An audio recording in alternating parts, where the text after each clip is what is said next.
गुरुर्ब्रह्मा गुरुर्विष्णु गुरुर्देवो महेश्वरः गुरु साक्षात् परं ब्रह्म तस्मै श्री गुरवे नमः। तस्मै श्री गुरवे नमः। सदाशिवसमारम्भां शङ्कराचार्यमध्यमाम् अस्मदाचार्यपर्यन्तां वन्दे गुरुपरम्परा।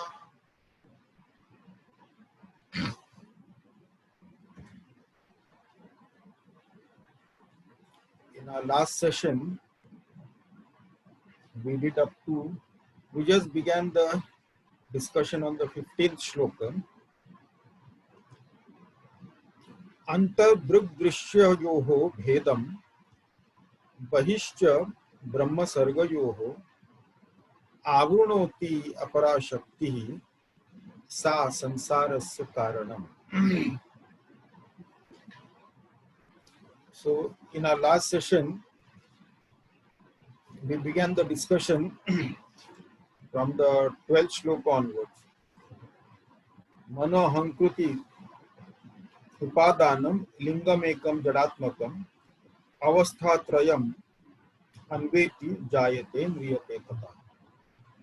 So, who is the one who comes and goes, who experiences the three states of consciousness and is born and dies? So, here the Linga Sharira, last time we saw the meaning of Linga. Linga means that which is a sign or a symbol of something. So like the example we took was, smoke is the lingam of fire. So it is an indicator of fire. So it is like that. And if it is another way, Shivalingam. Shivalingam is the indicator of this Shiva, who epitomizes the creation and destruction. Actually, if you do the Sandhi Vicheda of Lingam, Lin means Laya and Gam or Agama. So, Laya, that is destruction, and Agama, that is recreation. So, that is what Lord Shiva epitomizes. And of course, the subtle body, this Linga Sharira, subtle body indicates the life in the gross body.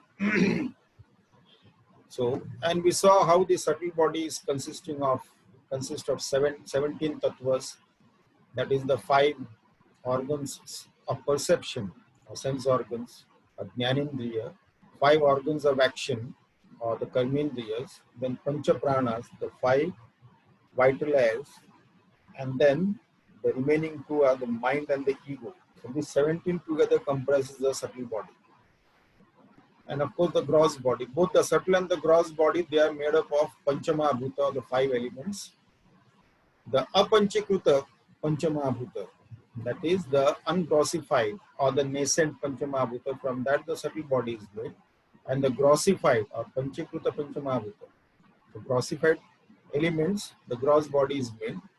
Both are Jada, because they are produced from these elements, 5 elements, they are Jada. But subtle body appears to be sentient only because of its close proximity with the Sakshi Chaitanya, because of the reflected consciousness called the Chidabhasa. And this is the Sukshma Sharira, which undergoes the different states of consciousness, waking state, the dream state, and the deep sleep state. It is this Jiva Bhava that is born there, that itself undergoes this birth and death and so on. So, this is what was seen in the 12th shloka. In the 13th shloka now, here Adi Shankara clearly describes the 2 powers of Maya that operates. Shakti Dvayam hi Mayaya Vikshepa Avruti Rupakam Vikshepa Shakti hi Lingadi Brahmadantam Jagat Srujet. So, these are the 2 powers of Maya. the Vikshepa, the Avaran and Vikshepa. So one covers and the other projects. So these are the two powers. The Shakti, the Drig is the seer. Seer is of the nature of Satchit. And the seen is of the nature of Achit and Asat, which is actually non-existent.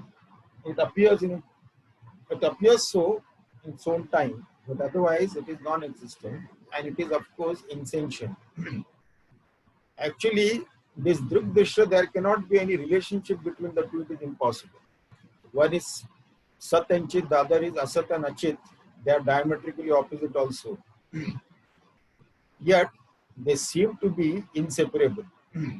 So this is all due to Maya, because it covers that which is the real, that which is the truth.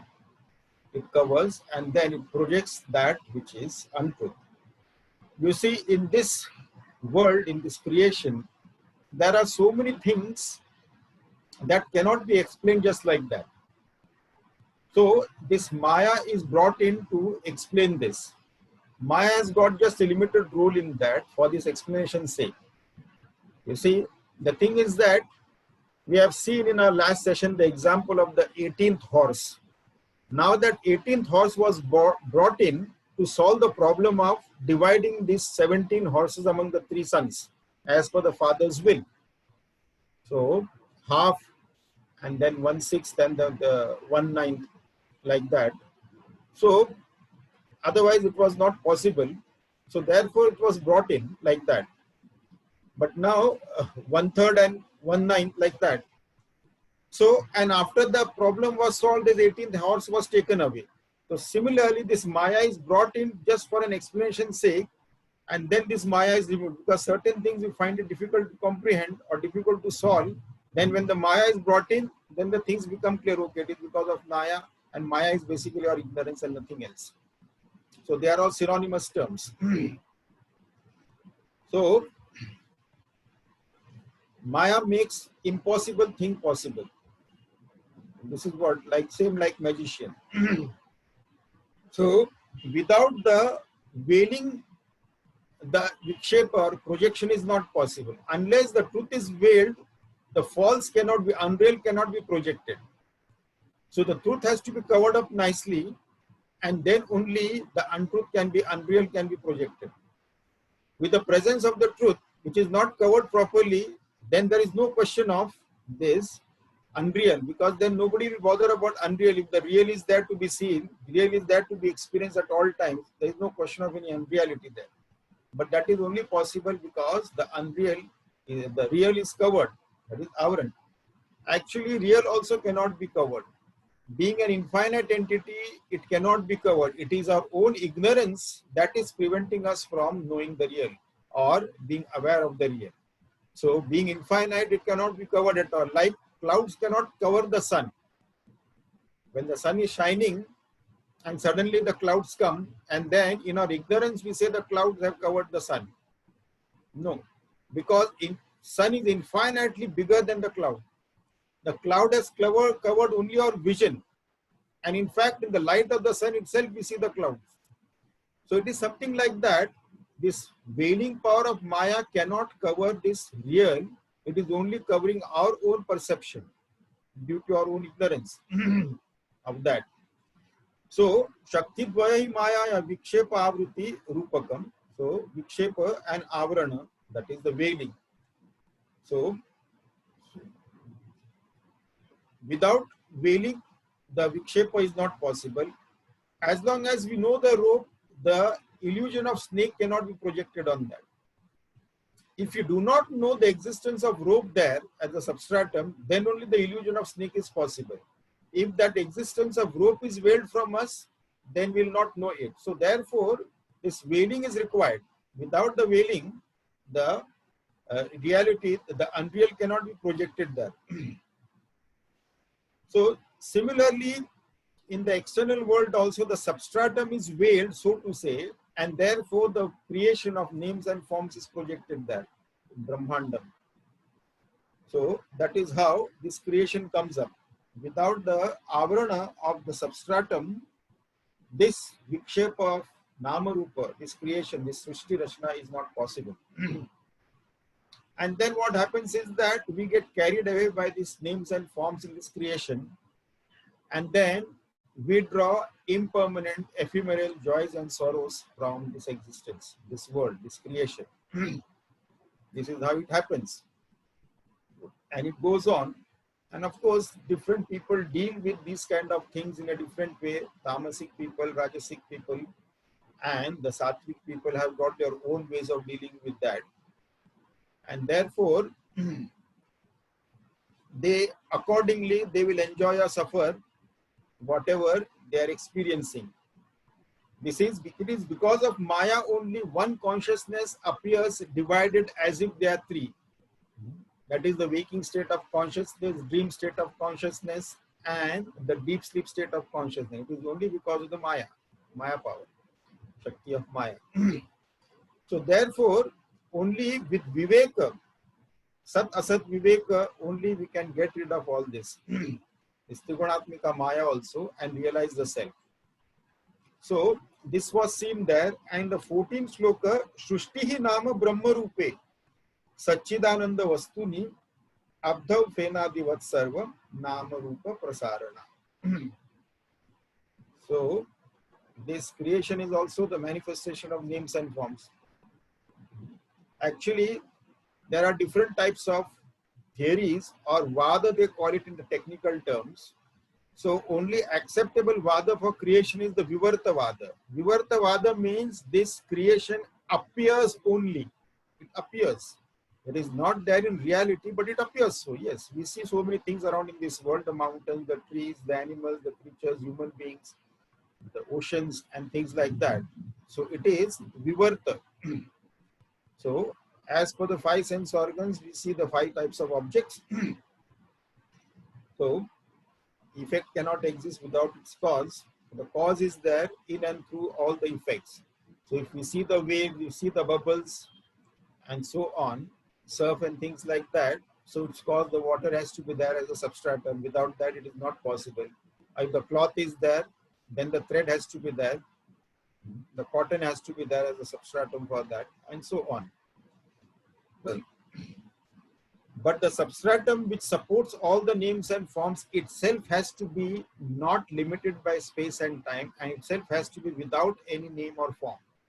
Only that which is formless and without any quality can be nameless also. And such an entity which is formless and attributeless and nameless, which is infinite, has the capability to support all the names and forms, can be the substratum for all the names and forms. Srishtir Nama Brahma Rupe Satchidananda Vastuni, Abdav Fena Divat Sarva, Nama Rupa Prasarana. But all these projections are anitya. They are temporary only, ephemeral. With the knowledge of the self, everything disappears. But the substratum is not limited by Desha Kala Vastu, objects or possession. That remains at all times. Projections can be any number. Then we had just commenced the discussion on the 15th shloka. Antar Drig Drishya Yoho Bhedam Bahihi Cha Brahma Sarga Yoho Avrunoti Apara Shaktihi Sa Sansarasya Karanam. So, at the level of Vyashti or individual level, or at the macrocosmic level, so in the ignorance we take the gross body as the self, inner gross body as the self, along with the, of course, the 4 other koshas also, the sheath, that is the Pranamay, Manomay, Vijnanamay and the Anandamay kosha. So the bliss sheath, the intellect sheath and the mind sheath, as well as the vital air sheath. So these are taken, we identify with that, and that is taken to be the self. And this veiling power of Maya doesn't hide Jiva completely. Jiva knows that it exists. It is. But who it is, that it doesn't know. It knows this much, that it exists. Its existence is there. But who it is, that is not known. So then what happens is that then in ignorance takes the gross body to be the self. Only after the due analysis, we find that the self is other than the Panchakoshas, not the same as the Panchakoshas. So, Antar Drig Drishya Yoho Bhedam. So, then through analysis, we come to realize that the self is the infinite entity and not the finite, what we thought to be the body, limited by the space of the body occupies, and that's all. It is only through proper analysis, one by one, we discard that why I can't be the body, why I can't be the mind, why I can't be the pranas, the intellect, and so on, sense organs, and so on. Then we come to the conclusion that I am an entity other than that, though we may still not know who we are. But at least we have come to the conclusion that who we are not for sure. So, first thing is that who we are not is very important. At least we have understood that. Then the other things become easy. Then we have to just, what remains is what we are.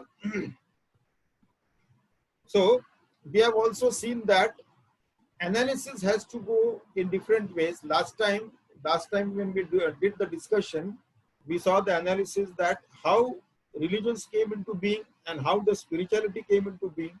Who must be the father of all religions? Who must be the father of all spirituality? So the father of all religions we can attribute to the one who thought in this way, that everything in this entire existence is changing all the time, but everything exists with mathematical precision. Everything works and functions with the mathematical precision. The sun rises, the sun sets, the moon rises, the seasons come in its own time, and according to the season, the fruits and flowers and vegetables also come, and so on. So he thought that there must be a cosmic intelligence behind this world, this creation that runs so very well with the mathematical precision.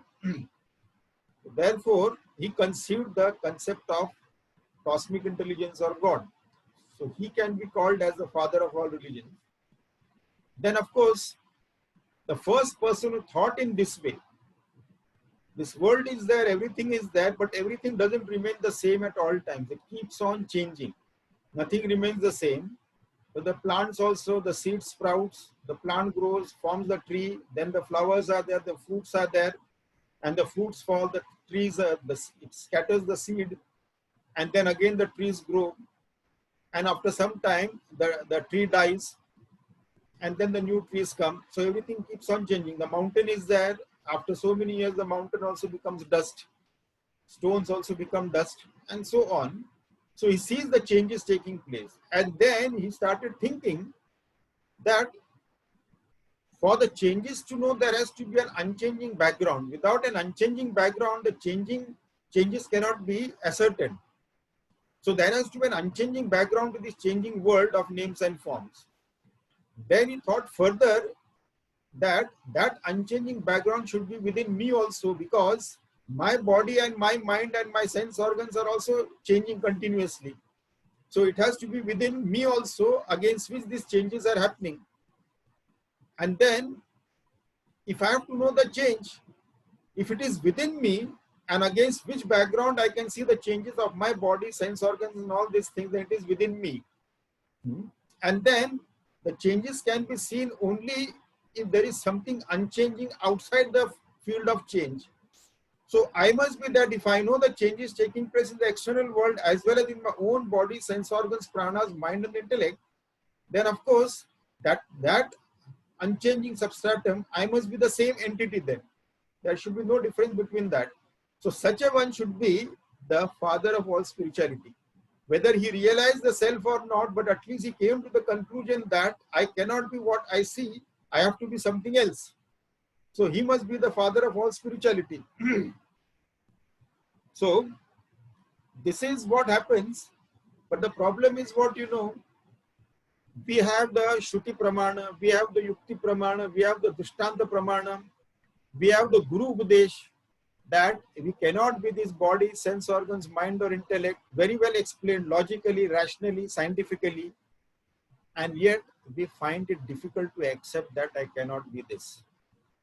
And from birth until now, nobody told us that you are the body, you are the mind, you are the sense organ. Nobody told us. And we have easily accepted that I am the body, I am the sense organs and all that without anybody telling us. It's really strange. And when the scriptures are there, and it can be proven also with the Shruti Pramana and Yukti Pramana and Guru Upadesh also, and yet we find it difficult to accept it. That is the strange part. So,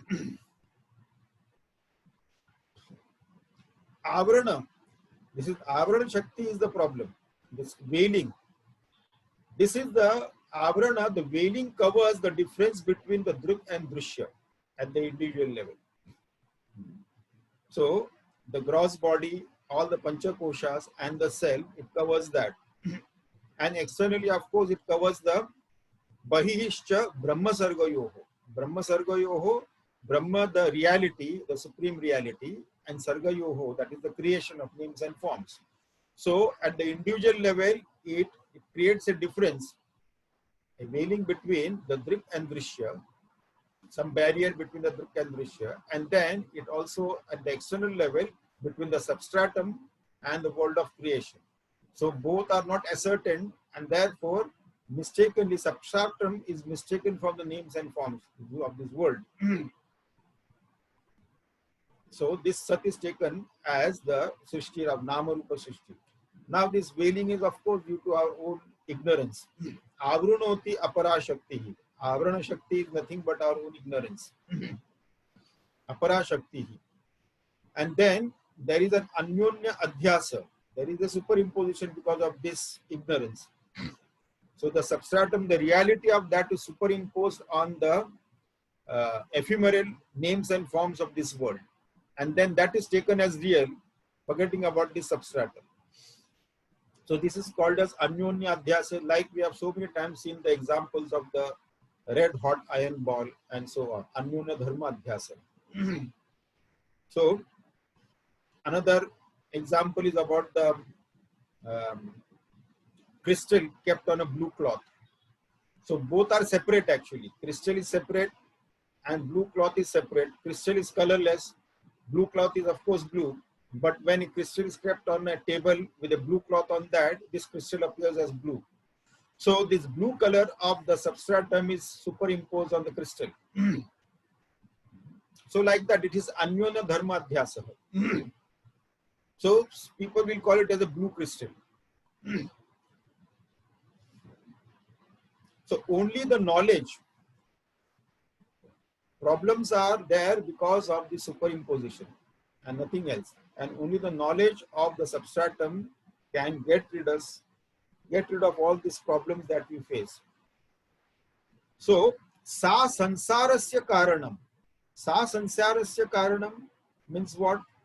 This is the cause of all the sansara. What is the sansara? Sansarati iti sansaraha.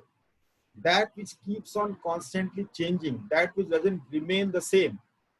If there is joy in our life, it will not remain the same. The joys will give way to boredom, boredom will give way to miseries or sorrows, then it will again give way to some joys and pleasure, then again it will give way to boredom, and then it will give way to miseries and sorrows. So it is keeping on changing continuously. Sansarati it is sansara. Sa sansara is a karanam. So this is dukkhamaya. Now because of ajnanta, the drik or the seer is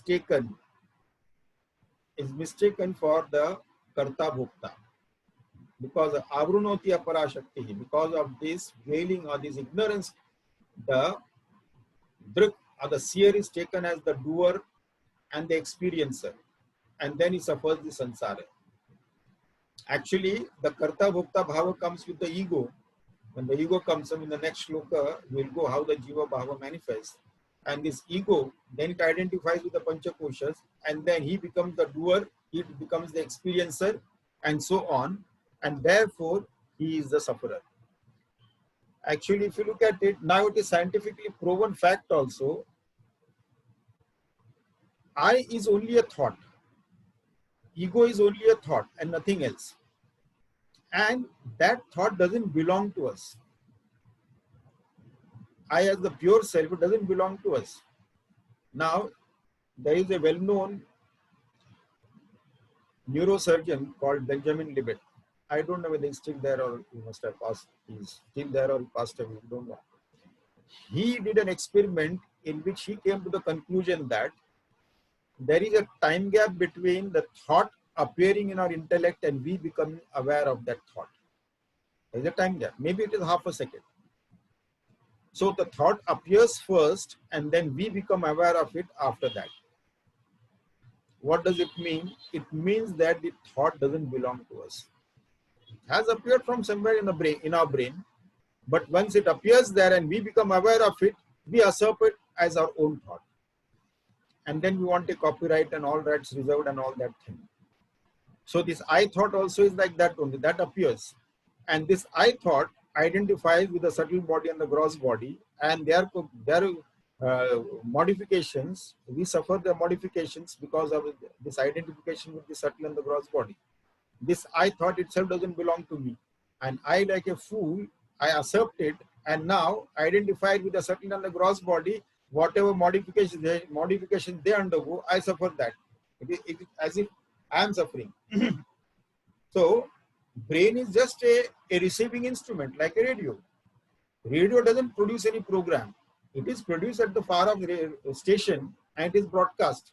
So if you have a radio instrument, we can receive it. So brain is like a receiving instrument only, and the knowledge is all there all the time. There is no new knowledge. It is all there, always existed.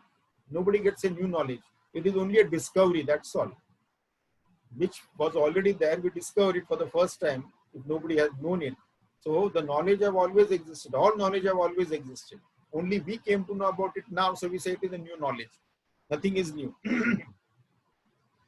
So this is how we take this Brahman to be the Bhogya.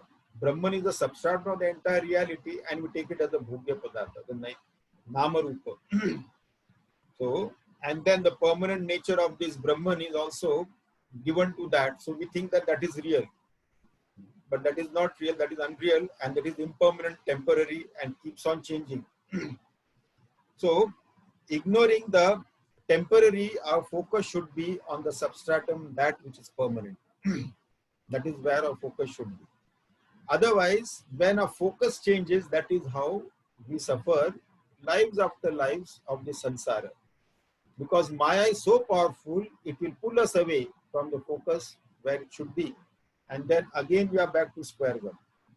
So this avaran is the cause of dukkhamaya samsara. This samsara, this world of names and forms, which is full of sorrow and pain and miseries. And apparently we feel that there is some joy, some pleasure or some happiness we can eke out of this world. That is only our ignorance only, our imagination only. In reality, there is nothing there. It is only the bliss of the self that is projected and it appears so. If that is not connected with that bliss of the self, nothing will be joyful to us in this entire existence. Having said that, now the Jiva is described in the next verse, that is the 16th verse. Who is the Jiva?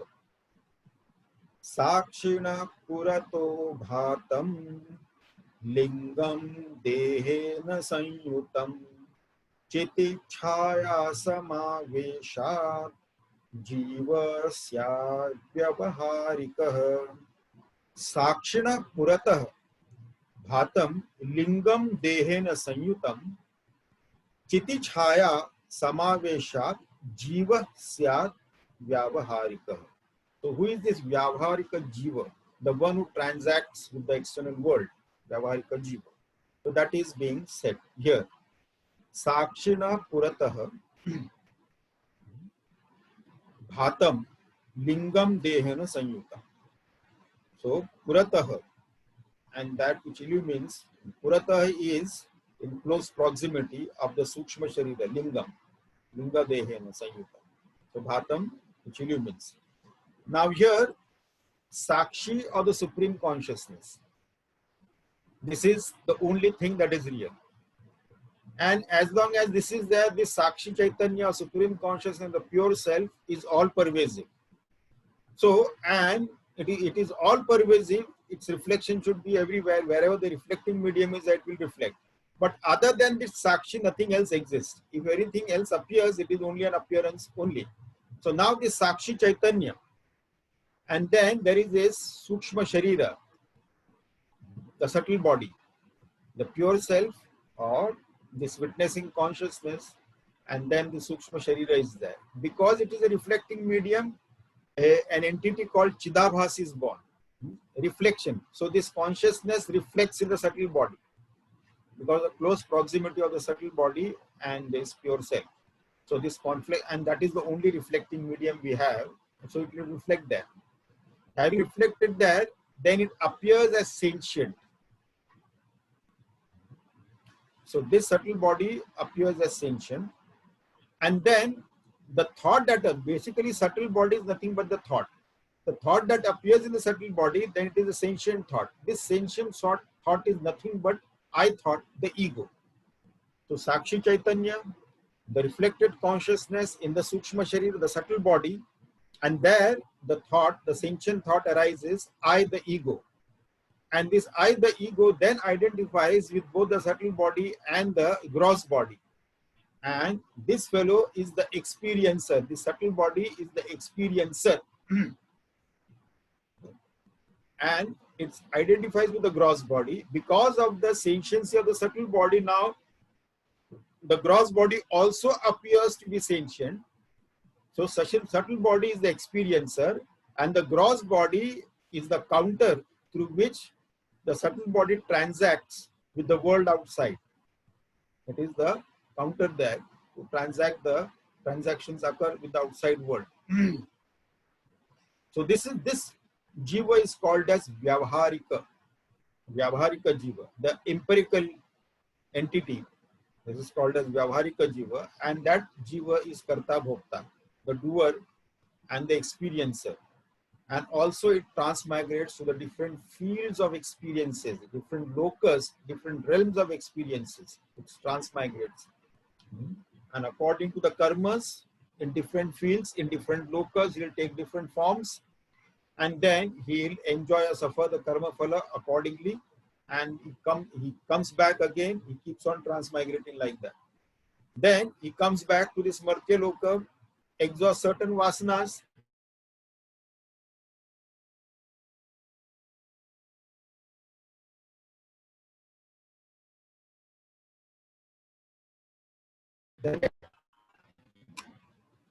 So again it happens. So it happens again and again. And millions of lives will be passed, and we go through this rigmarole of birth and death cycle. So this jiva has got only a relative existence, not an absolute existence. But because its cause, who is the cause of jiva? The cause of jiva is Maya only. Otherwise, only the substratum is there. Because of Maya, the Panchama Bhuta, then the causal body, then the subtle body, and the gross body, and this ego, and this jiva bhava, everything comes because of Maya. But again, because Maya is asat, jiva is also asat. Maya is also temporary, jiva is also temporary. Though Maya may be anadi, but it is not anantam. It may be beginningless, but it is not eternal. With the knowledge of the self, it ends. With Atma Bodha, all these limitations will go away. This fictitious jiva will also go away. So now we have understood very clearly who is this jiva. Neither the Sakshi Chaitanya, nor the gross body, nor the subtle body, nothing of this. An entity appears because of the reflection of the Chaitanya on the Sukshma Sharira. The thought becomes sentient, the I thought becomes sentient, and this I thought is the ego. And this ego, Chiti Chaya Samaveshat, Jiva Syat Vyavaharika. So such a one is the empirical Jiva, Vyavaharika. And then it has got the Karta Bhokta Bhava. Now, having seen this, this Jiva calls himself as the doer and the experiencer, transmigrating from one form to another form. And then, now the $1,000,000 question is, how does one get liberated? This is what we want to know. How does one get liberated? Now, okay, we are caught into this rigmarole. We are trapped. No doubt everybody knows now that we are trapped. At least those who are on the spiritual path have some inkling that we are in some kind of a trap. That we have known. Now we want to get rid of this trap. We have to be liberated. We have to be free. So how does one get liberated? Now in the 17th shloka, Adi Shankaracharya says, Asya jivatmam aropat.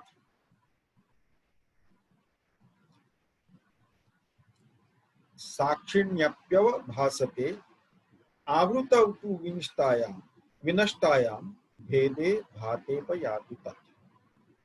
Asya jivatmam aropat sakshinyapyava bhasate avruta tu vinashtayam bhede bhate payati tat. So asya jivatvam aropat sakshini api avabhasate. Because of the superimposition of the jivatva, this Sakshi Chaitanya also appears like that. Avritautu vinashtaya bhede bhati apyapita. So as soon as this avaran is destroyed, then the difference of this Drig Drishya or the Brahma Sarga, this difference will also go away. Now the first thing to understand is that who is bound and who is liberated? Who is bound, who is liberated, or who wants liberation, and who gets liberated? This is what it is. Who is bound and who seeks liberation? Does all the jivas seek liberation? Do all the jivas seek liberation? No. So who is bound? We may be bound, but we don't even know that we are bound. This is the funny part of it. So who is bound and who seeks liberation? So this gross body is jada. Being inert and insentient, that will not, the gross body will not seek any liberation. Pure self is ever free, so that will also not seek liberation. So who is the one who is seeking the liberation? So neither the self is seeking the liberation, nor the gross body, which is jada, is seeking the liberation. Who is the one who is seeking the liberation? Asya jivatvam aropat.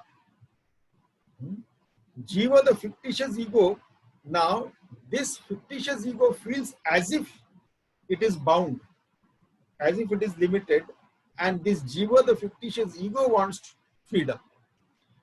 And not all these jivas, they want freedom. All these jivas do not feel limited. All these jivas do not have this notion that we can get free or we are limited and there is a way that we have to free ourselves. This is not the reality. No. So they take it for granted. This is how life is. If it is bound, it is bound. If it is limited, it is limited. They have accepted it as their own lot. So, asya jivatmam aropat sakshini apyava bhasate. So, jiva bhava is the superimposed on the self. That is one that is superimposed on the self. So now the thing is that whatever it may be, nothing is apart from the self. This we have to understand very clearly. Because the self is the only thing real, and that is the only thing that exists, and nothing else exists. Nothing can exist apart from itself. So the so-called jiva is also nothing but that self only. Nothing can exist apart from that. So that is not understood. You see. So it is like the example that commonly given is that in a prison, in the prison premises, both live. The prisoner also lives there. The prison guard also lives there in the prison premises. But who feels bound there? Both are living in the prison premises, but the prison guard doesn't feel bound. The prisoner feels bound there and he wants to escape from the prison. So both are there. One doesn't feel bound, the other feels bound, and the other one who feels bound wants to leave run away from the prison. So the substratum, the self, is never bound. It is always free. So the prison guard is always free. He can go anytime he wants. He can leave the prison premises, move around and come back, and he's always free. But that prisoner is bound there and he always wants to escape from the prison. So the self is always free. So this is only, actually this bondage and this limitation is only imagined because of our own ignorance and nothing else. We see, there is one example that is often given in the spiritual text. Once a man was taking the donkeys to the market to sell. From the village to the town, so he was going a long distance, and then on the way he had to halt at one place. So he had several donkeys. He tied all the donkeys, but he didn't have enough rope to tie one donkey. All the others were tied up nicely. One donkey, he had no rope. So the lodge fellow was watching this. So the lodge fellow told the donkey owner, it doesn't matter, you just make the action of tying the donkey for which you don't have rope. You just make the action of tying it to the tree, like the other donkeys, and you come. So he made the action of tying it, and then no rope and nothing like that. He just made an action of tying it to the tree. And then he came to the lodge and he stayed the overnight, and he was a little apprehensive whether the donkey which was not tied will be there or not, will wander off here or there. So, or escape just like that, finding itself free. So in the morning, he was surprised to see the donkey was still there. The untied donkey was also there with the other donkeys. So he was very happy. He paid the lodge fellow and went to untie the donkeys. He untied all the donkeys and they moved. They started moving, but the fellow whom he had just made the action of tying, that donkey is not moving. So the lodge owner told, now you make the action of untying that donkey. So then he made the action of untying that donkey which was actually not tied. Then only it started moving. So actually this bondage and liberation is the ropeless tying and untying. So it appears that we have tied ourselves and now we have to untie ourselves. It is ropeless tying and untying. Like this it is, like the donkey. So there is no bondage, but we feel that bondage because of our wrong notions, because of our own ignorance, we feel that. So this is more of an imagination. You see, once it so happened that there were some travelers. So it was late night. They reached a village. By the time they reached the village, so the village was all asleep. So, and they were hungry. They wanted to have something. They caught hold of somebody. So that person arranged something to eat. So these travelers, they ate that and they slept. Next day morning, and then whatever was they ate, there was a dog also ate from that. Then in the morning, somebody reported that the dog died. Now these people, the travelers got scared. Maybe we ate something, and because the dog also ate from what we ate, and the dog died, that means that must be poisonous. So everybody started vomiting, throwing up. And then somebody came and reported that actually the dog died in accident. A vehicle passed over it and died. So as soon as they heard that the dog died in accident, their vomiting all stopped. The throwing up all stopped. It is only our imagination. When we imagine too many things, then we start thinking that it is actually happening to us. So this is what has happened. This bondage, this limitation, this we have imagined when we are unlimited entity, but because of our own ignorance, now we suffer. So we have to get out of this thing. This is an important aspect. So there is another story that is quoted, is that one man imagined that a worm is moving in his head. So now they went to the doctors and doctor said there is nothing there. They did that MRI and CT scan and whatever they wanted to do, all the tests they performed on him. and he said that the brain scan they did, he said there is no such worm inside. But this fellow was adamant that I feel it moving inside and all that thing. So one doctor was sympathetic. He thought he can make some money out of also this guy. So he said that I know, I sympathize with that. I know there is a worm. All these fellows are not telling me the truth. There is a worm, but I'll remove it. You have to undergo an operation. I'll remove it. So he agreed for the operation. He took him to the operation theater, gave him anesthesia, kept him there for some time. And he said it's a long operation. For 4 or 5 hours he kept him there. And the doctor went to do his work. And after that he came back and then produced a worm from somewhere. When this fellow came to consciousness and said that there was a worm, you see, I put it in the bottle. This is the worm that was there, was falling over. Now all your problems are sorted out. And then that fellow said that, yeah, I really feel relieved now. So this is more of an imagination. We imagine things like that. You see, when we are on a railway station, we are sitting in a train. And then on a parallel track on the opposite side, there is another train also which has come from the opposite direction and it is standing on the platform. Our train is also stationary, the other train is also stationary. Now after some time, the other train starts moving in the opposite direction. And our train is still stationary there, but the other train, now we are watching only the other train, and the other train has started moving. We may feel as if our train is moving. Only when we look at the platform on our train side, then we think that, okay, our train is not moving, it is the other train moving. So this is an illusion that comes, that a movement of another train, we feel it as if it is our movement. So movement is somewhere else and we feel it is within us. So the limitations and the limitations and ephemeral nature of something else we have put on ourselves. So therefore we feel that we are limited and we are temporary. We have come, we are born in time, we'll live for some time and then we'll die in time. That's it. So this is because of our own funny imagination, because of our own ignorance. So now the important thing is that who gets liberated? Because a pure self was never bound and the gross body is jada, there is no question of freedom or bondage for that gross body. Pure self was never bound at all. Then who gets liberated? Who was bound and who gets liberated? Because there won't be an entity to say the jiva thought itself to be bound.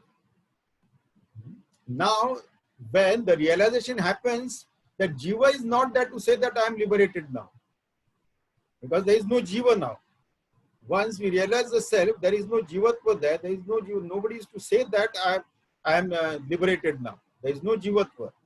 So that is the funny part, is that therefore the great realized saints and masters, they never said that I am liberated. I have realized the truth. Nobody has said it like that. Because the one who found himself to be bound was a fictitious entity that no more exists. It was Asat anyway. So, and the fellow that remains, the entity that remains is the pure self which was never bound. So there is nobody to claim that I am liberated now. There is nobody to claim. Because the one who is liberated, that is the jiva was thinking himself to be limited. And then when the jiva gets liberated, jiva is not there to say that I am liberated. And the one who is there, the pure self, has always been free and infinite. This is the funny thing. Jiva actually, like Maya, never existed. So therefore, the one who knows never says, the one who says doesn't know. And then the Buddhiman, the intellectual, they debate, they discuss rather, and the stupid argue on this pure self or the absolute truth. This is what happens. So Vedanta helps us to get rid of this wrong notion of the Jiva Bhava by continuous analysis, which we have falsely superimposed on our own self. So by destroying this veiling that Maya has created between Drig and Drishya, between Brahma and Sarga. So through this analysis, Vedanta helps us to get rid of this veiling and realize the self. Now, having said that, veiling power covers the truth of the world. Veiling power covers the difference between the Drig and Drishya, seer and the seen. So similarly, it also covers the truth of the world. What is the world? What is the reality of the world? And what is the substratum of the world? And what is the name and form that is projected on that? So in the 18th shloka, it says, Tatha sarga brahmanoscha bhedamavritya tisthati ya shaktistadvashat brahma vikrutvena vikrutattvena bhasate तथा सर्ग ब्रह्मणो होच भेदम आवृत्य तिष्ठति या शक्ति ही तद वशाद ब्रह्म विकृतत्वेन भासते. So now tatha means similarly, as in the previous shloka, at the Vyashti or microcosmic level, the veiling between the Drig Drishya was spoken of, discussed here. Now here it is Sarga Brahmanoho. So Maya veils the reality and projects the unreality. What is the unreality? That is constantly changing, constantly modifying, constantly changing the world of names and forms. That is what is projected. Now let us take the example of the cinema. Cinema is what? Cinema is a play of light and sound. Cinema is a play of light and sound which constantly keeps on changing. But the cinema can be seen only if there is a substratum of the cinema screen. Without the substratum of cinema screen, this play of light and sound cannot be seen. Similarly, painting, if you look at a painting, we see the painting there, different colors and forms are painted by the painter. So we are lost in the colors and names and forms and colors there. We are lost in that. But without the canvas, the painter cannot do a painting. So the canvas is the substratum on which these colors and forms have been painted on. The canvas is the substratum. Now what happens is that we see, but we don't see. This is the thing. This is the work of Maya. Now look at the screen. While we are watching the movie, all the time we are actually looking at the screen. But we have no awareness of the screen. What we are looking at, the play of light and sound, and we are so lost into the play of light and sound. The tragedy, the comedy, the action, the romance that goes on the screen between among the play of light and sound, different form that comes up and goes like that. We are so lost in that. The awareness of the screen is not there. We see, but we don't see. We are looking at the screen, but are we seeing the screen, or we are seeing the play of light and sound? Or are we aware of the screen? If you are aware of the screen while watching this movie, then will not be carried away by the tragedies and comedies that are happening there on the screen, the action that is happening on the screen. So our focus is not on the screen. Our awareness of screen is not there, and therefore we get carried away by what is projected, the play of light and sound. Similarly, we are not aware of the substratum of the painting, the canvas. So we are only aware of the different colors and form that the painter has painted, and we get lost into that. You see? So without the unchanging substratum, we can't see the changing phenomena of this world of names and forms. The projection of the changing phenomena of this world of names and forms of the creation is not possible without an unchanging substratum. So a changing river is possible only against an unchanging riverbed. So now the realization of the self, the knowledge of the self helps us to get rid of this continuously changing the form. Our focus is there on the continuously changing forms. So we get so lost into this Maya Jagat that, and then we get carried away by that, and we, depending upon our experiences, we enjoy or suffer what we see or experience like that. So only to eliminate that, it is the self-realization only then eliminate that. See? So, similarly, the veiling between the Brahma and the Srishti, the creation. So, when we identify with the Nama Rupa, any one particular Nama Rupa, then we suffer its limitations. Limitations of that Nama Rupa. As in the dream, we suffer the limitations of the entity that which we identify with in the dream. One character in the dream we identify with. And whatever happens to that character, then we enjoy or suffer accordingly. So similarly, in the waking world also, we have identified with this form, and then whatever happens to this form, we enjoy or suffer accordingly. This is the problem. So this is how, when we identify with a particular name and form, then we create a distinction between the experiencer and the experienced. This distinction we create, and then we come to suffer their limitations also. Because whether it is experiencer or experience, both are limited by time and space and causation and objects also. So, how can we be this Nama and Rupa? Again and again in Vedanta, we are taken back again and again to this analysis. How can we be this Nama Rupa? Can I be the name? If I don't like my name, I can change the name, but that doesn't change me. I am the same person. So can I be the name? Why should I be carried away by name? And some people, if they don't like the name, they change the name. But changing the name doesn't change the person. Then we look at the form also, the body. And then we have already done this analysis of why I cannot be the body. And then many of those reasons can be applicable to the sense organs, to the mind, to the intellect, and so on. So this analysis, when we start doing it, then we realize that there cannot be any Atma Bhava there. The food that we eat, there is no Atma Bhava in that. The body which is made up of the proteins and the minerals and vitamins and all these things that is there, that is produced from the food that we have eaten, and there is no Atma Bhava in the food that we ate, and this body is made up of that exactly itself, the same food. And when we don't have Atma Bhava there, why should we have Atma Bhava in this body? So this analysis has to go on constantly. How can I be this Panchakosha, this like gross physical body, Annamaya Kosha? For the food I am not, so how can I be this?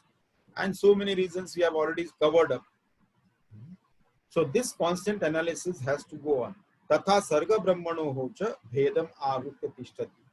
So similarly, the sarga, so cinema screen and the play of light and sound, the canvas and the painting of the colors and forms, and similarly the names and forms of this world on the substratum of the pure self, which is projected on that. So that has to be seen. So it is nothing but that. Now in cinema screen, cinema is nothing but that screen. Without screen, there is no cinema. Without the canvas, there cannot be any painting. Everything is that canvas alone. So canvas is the important part of it. So similarly, without Brahman, the absolute self, the pure existence, everything else is non-existent.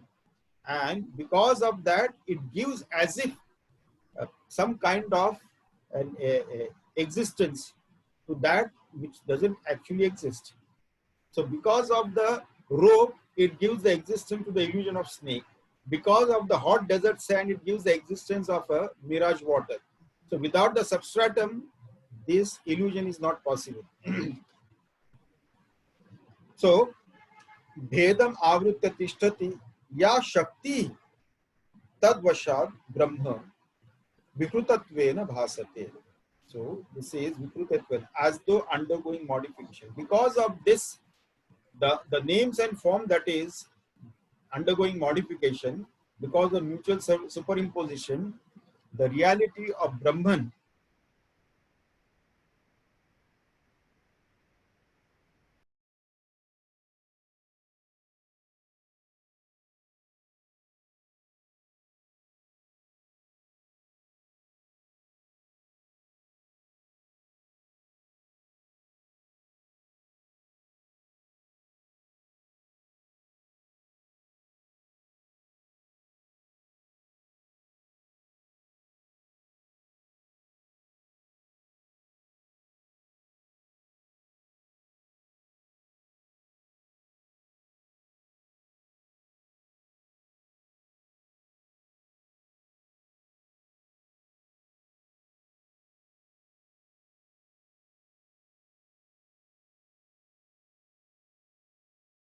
a sadhaka's life.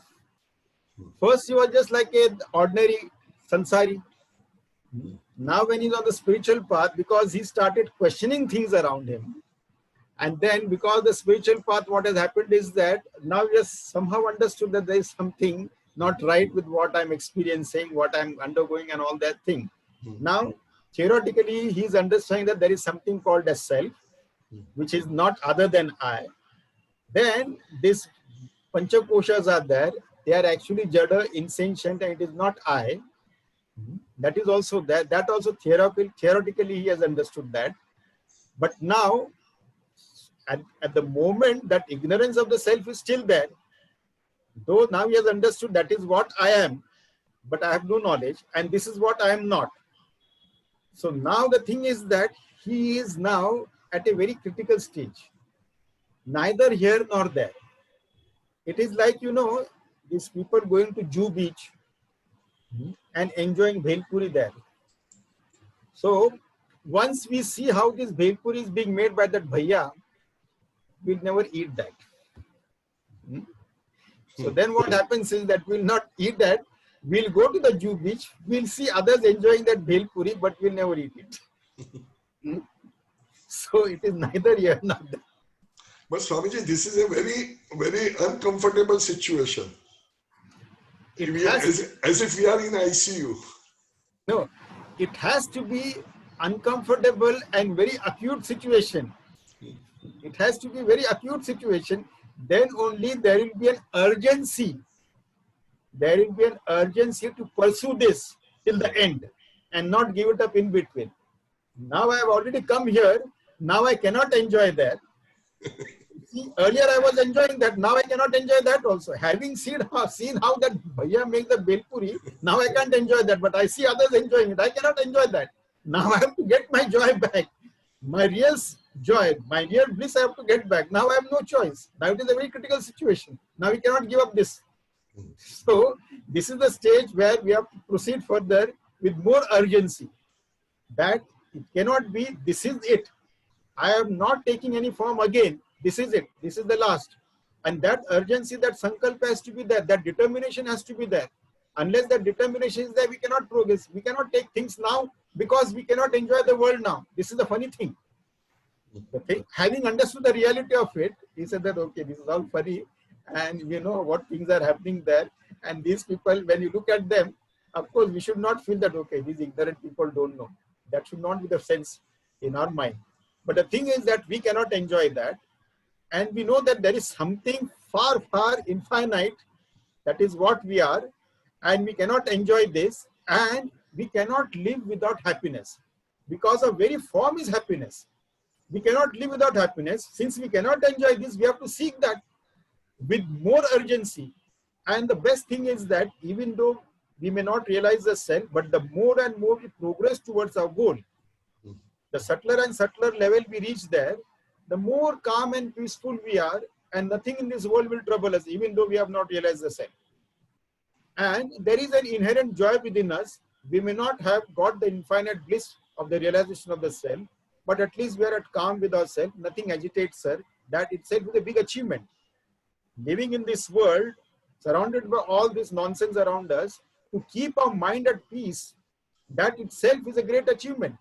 And not getting disturbed by what is happening around us, good or bad that is happening around us, not getting disturbed by that, that itself is a big achievement, even though we may not realize the self. So that urgency is there. And once we achieve that peace of mind also, then again, more urgency will come. If I can get to this, why can't that then? Why just be at peace? Why not be at bliss, infinite bliss?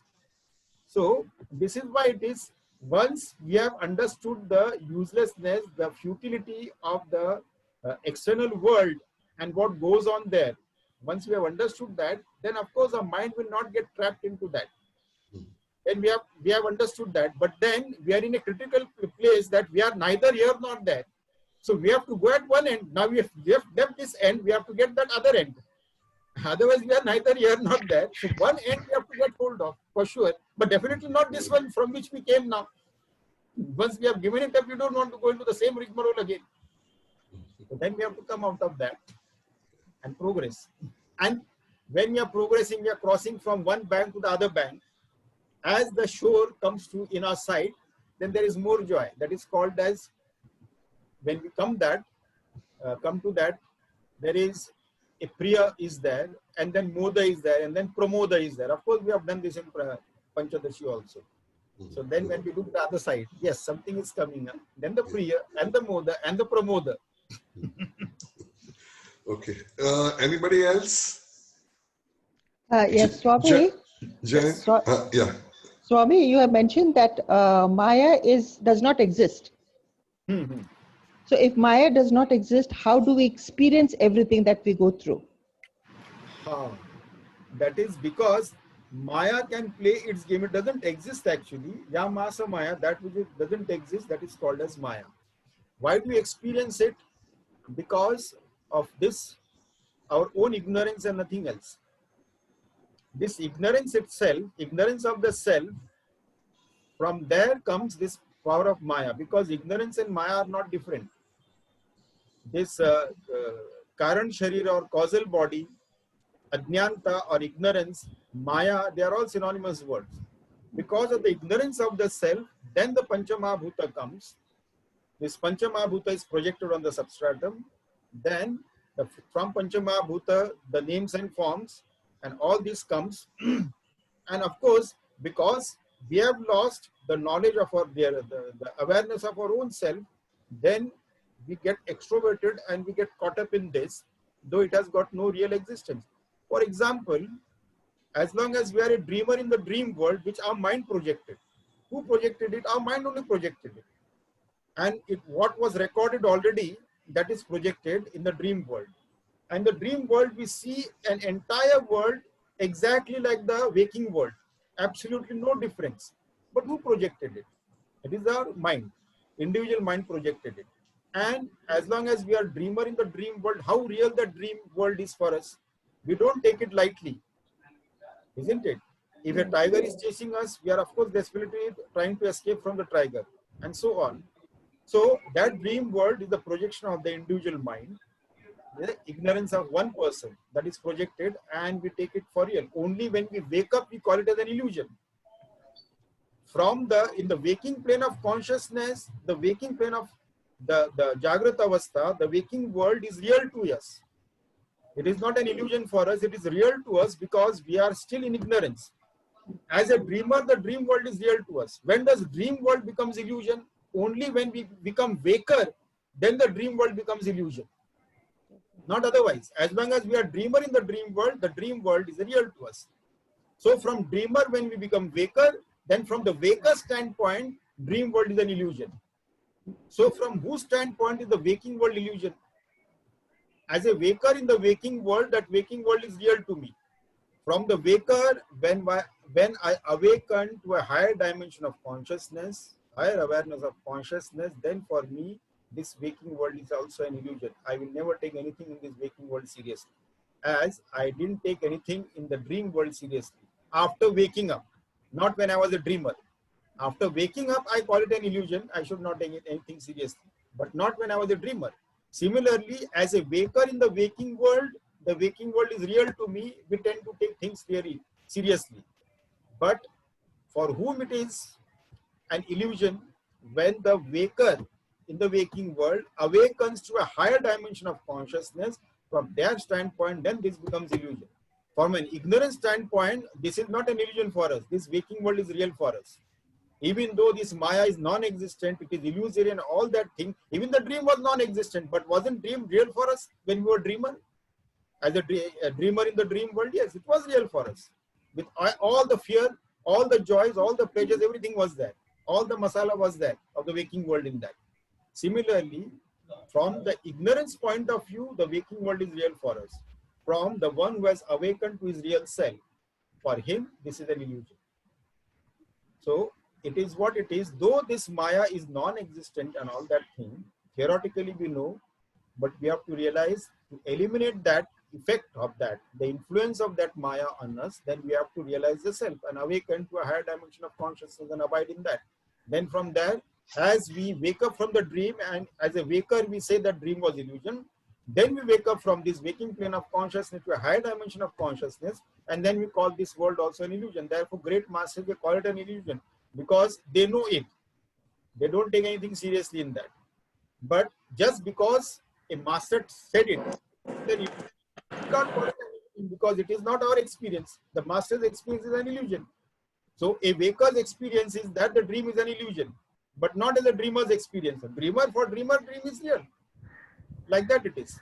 So as long as the ignorance level is there, this Mayavi world, though it is non-existent, it will appear real to us.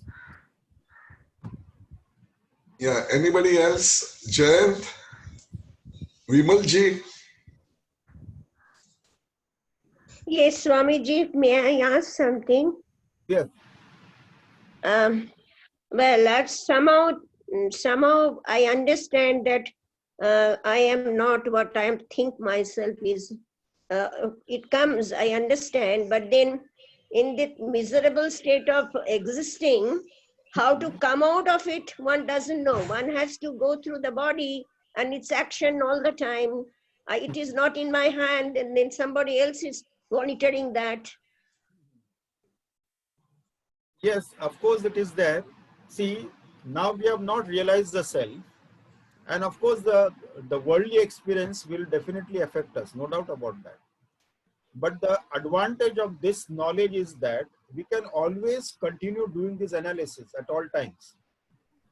You see, that will give us confidence. At least now, even if it is Paroksha Jnana means we have understood theoretically what we are and what we are not. This is understood. And continuous analysis also has convinced us that we cannot be this. Like we did a thorough analysis of why we cannot be the body. Isn't it? Are we not convinced that we cannot be the body? Though we do go through the experience of the body, the aches and pains of the body will be there and all those things will be there, no doubt about that. But at least it will give some solace when we continue analysis, when we have all the negative experience in our life. When we go through this analysis, that will give us some solace. The mind will not be that agitated or disturbed when we are going through those experiences because of this analysis, constant analysis. And that will help us. This knowledge will help us, whether we realize the self or not. But with this knowledge, it will always help us in our worldly experiences also, in dealing with our day-to-day challenges in life. So, thank you, Swamiji. Yeah. Anybody else? So, okay, Swamiji, nobody else is there. Okay. 1 minute, I have a question. Okay. In last study circle, that is on Tuesday, the Vivartavad has come. Vivartavad, okay. Vivartavad, and you mentioned last time also and this today also. Now, Vivartavad is the theory of non-creation, isn't it? Theory of? Non-creation. Yeah, Vivartavad is appearance.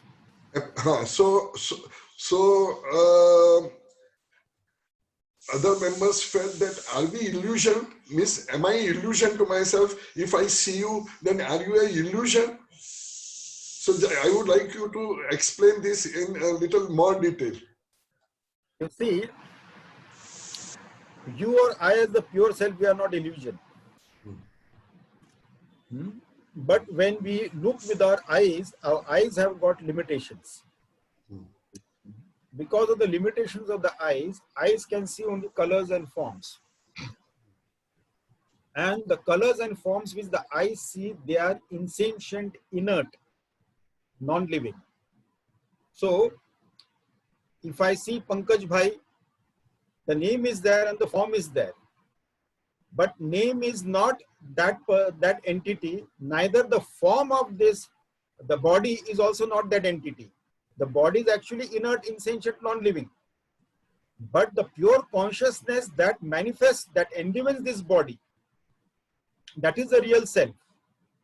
But can this eyes see that pure consciousness? No, it cannot see that.